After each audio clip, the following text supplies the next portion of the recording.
Œuvre de Maria Valtorta, tome 5, chapitre 311, intitulé Le renoncement de Marziam provoque une leçon sur les sacrifices faits par amour, le 23 octobre 1945.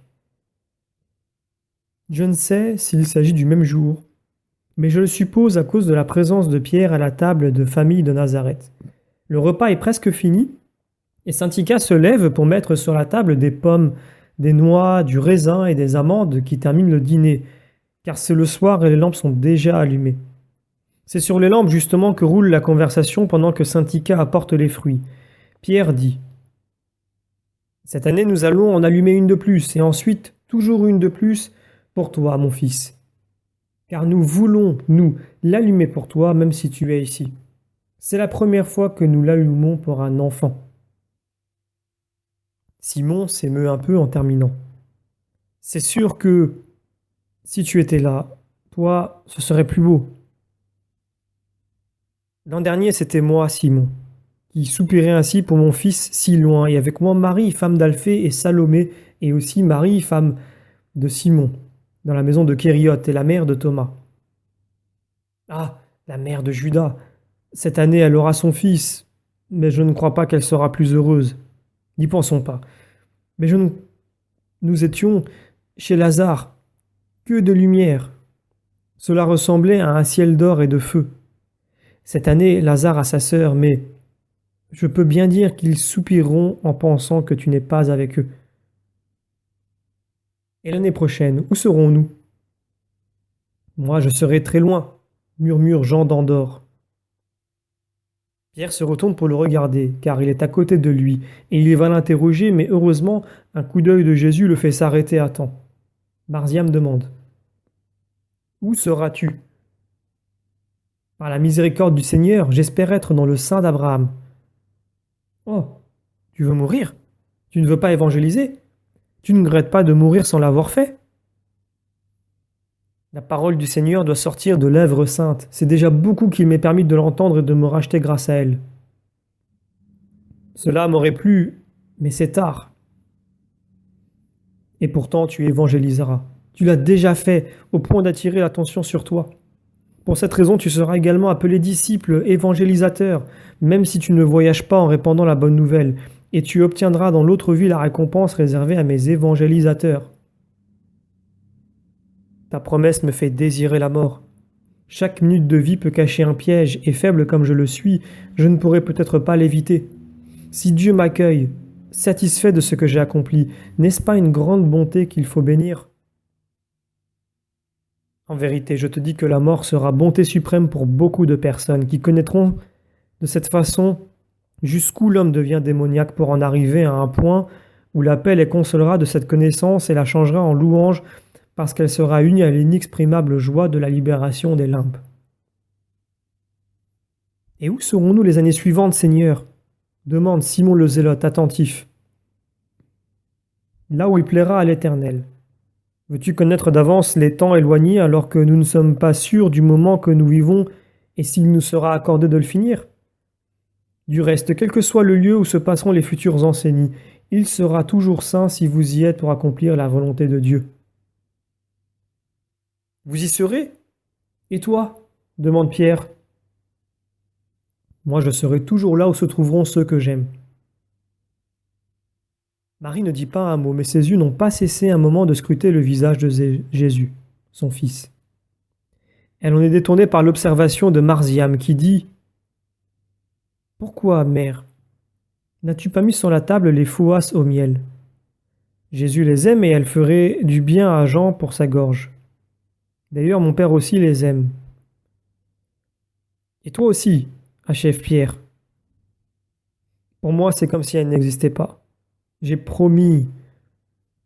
C'est précisément pour cette raison, mon chéri, que je ne les ai pas mises, dit Marie en lui faisant une caresse. Car Marziam se trouve entre Saint-Ika et elle d'un côté de la table, alors que les 4 hommes sont du côté opposé. Non, non, tu peux les apporter à tout le monde, et même tu dois le faire, et moi je les donnerai à tout le monde. Saint-Ika prend une lampe, sort et revient avec les fouasses. Marziam saisit le plateau et on commence la distribution. Elle tend la plus belle, bien dorée, levée comme celle d'un maître pâtissier à Jésus. Une autre presque aussi parfaite à Marie, puis c'est le tour de Pierre, de Simon, de saint Ika. Et pour la donner à Jean, l'enfant se lève et va auprès du vieux pédagogue malade. Je te donne la tienne et la mienne, et en plus un baiser pour tous ceux que tu m'enseignes. Puis il revient à sa place en posant résolument le plateau au milieu de la table et en croisant les bras. Tu me fais avaler de travers ce délice, dit Pierre en voyant que Marziam n'en prend vraiment pas.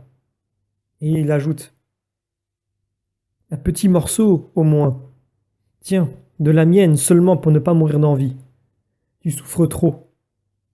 Jésus te le permet. Mais si je ne souffrais pas, je n'aurais pas de mérite, mon Père. C'est bien parce que je savais que ça allait me faire souffrir que j'ai offert ce sacrifice. Et d'ailleurs, je suis si content de l'avoir fait que j'ai l'impression d'être plein de miel. J'en sens le goût partout. Il me semble respirer avec l'air. C'est parce que tu en meurs d'envie. Non, c'est parce que je sais que Dieu me dit: tu fais bien, mon fils. Le Maître t'aurait fait plaisir même sans ce sacrifice. Il t'aime tant. Oui, mais il n'est pas juste que, parce que je suis aimé, j'en profite. Il dit lui-même, du reste, que la récompense est grande au ciel pour une simple coupe d'eau offerte en son nom. Je pense que si elle est grande pour une coupe d'eau donnée à un autre en son nom, elle le sera aussi pour une fouasse ou un peu de miel qu'on se refuse pour l'amour d'un frère. Est-ce que j'ai tort, maître? Tu parles avec sagesse. Je pouvais en effet t'accorder ce que tu me demandais pour la petite Rachel, même sans ton sacrifice, car c'était une œuvre utile que mon cœur désirait. C'est avec plus de joie que je l'ai faite parce que j'étais aidé par toi. L'amour pour nos frères ne se borne pas à des solutions humaines limitées, mais il s'élève bien plus haut. Quand il est parfait, il touche le trône de Dieu et s'unit à son infinie charité et bonté. La communion des saints est précisément cette continuelle action, de même que Dieu agit continuellement et de toutes les façons pour venir en aide aux frères, que ce soit pour leurs besoins matériels ou spirituels, ou les deux à la fois, comme c'est le cas pour Marziam, qui, en obtenant la guérison de Rachel, la soulage de la maladie et en même temps apaise l'âme abattue de la vieille Jeanne et allume dans le cœur de tous les membres de cette famille une confiance toujours plus grande dans le Seigneur. Une simple cuillerée de miel que l'on sacrifie peut servir à ramener paix et espoir à un affligé, comme la fouasse ou une autre nourriture dont on s'est privé dans un but d'amour peut obtenir un pain miraculeusement offert à un affamé éloigné et qui restera toujours un inconnu pour nous.